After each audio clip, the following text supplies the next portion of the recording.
Hi, I'm Brett Contreras, and I just got an article published on strengthcoach.com yesterday, and it's led to some questions about how to do some of these exercises. So I thought I'd film a short video. Actually, it's going to be a three-part series. This is part one. In this video, I'm going to go through the supine or the bridging progressions that I use.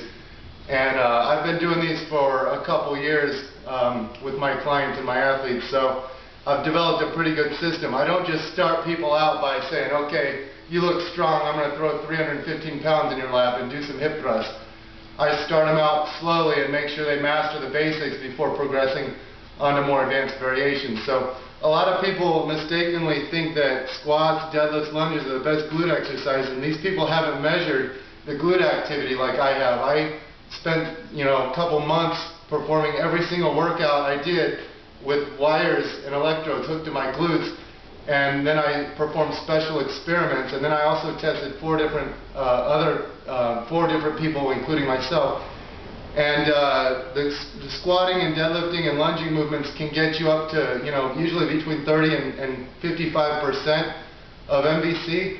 The exercises, some of them that I'm going to show you today, can get you up to 120%. So, they can triple or quadruple the glute activity that you can get through lifting weights upwards. Lifting weights upwards, the glutes don't have to maximally contract. When you move weight forward with bent legs, like you'll see today, that's the way to get maximum glute activation. So anyway, I'm going to take you through a series of exercises. The first and most important glute exercise is always the hip flexor stretch. So you have to get people to be able to open up their hips.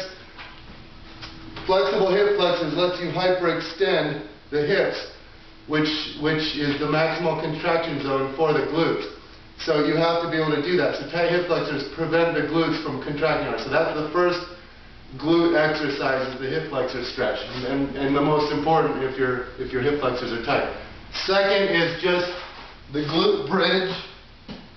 Okay, that's nothing new. Then the single leg glute bridge.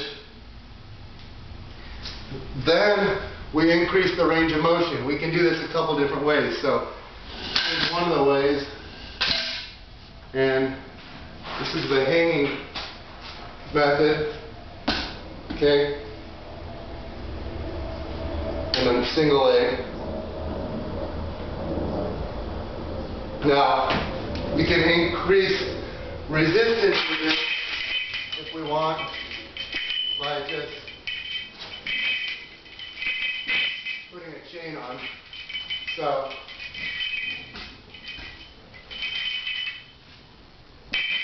and then now an alternative to the hanging method is to just use two benches. So here I can do there or there. So some of this isn't really practical if you're a strength coach training a lot of athletes at once, but I owned a private gym in Scottsdale, and I had the luxury of being able to be very creative and take time because I wasn't training 30 people at once. So now we get into the really difficult exercises where you can really load up the glutes, and some people think, well, that looks dangerous, and I tell them, we're talking about the glutes, the most powerful muscle. These are the workhorse of the human body. So you don't just start off with this, but you work up to it. So this is 315 pounds. This is actually very light for me. I can use 405 pounds for 10 reps, no problem. And I just use a Hampton thick bar pad, roll it over me.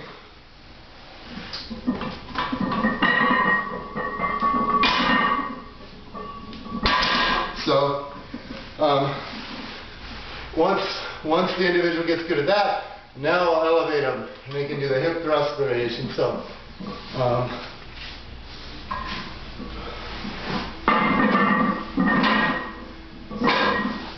now we're doing hip thrust.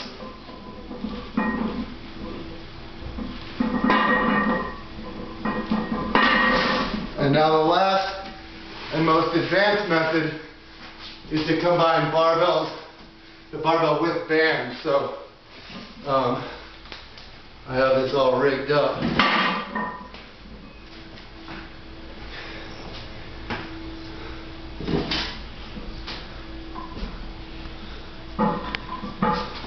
So this method here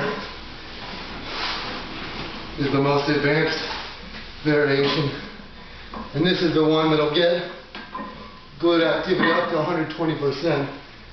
So for this one, we just get into position and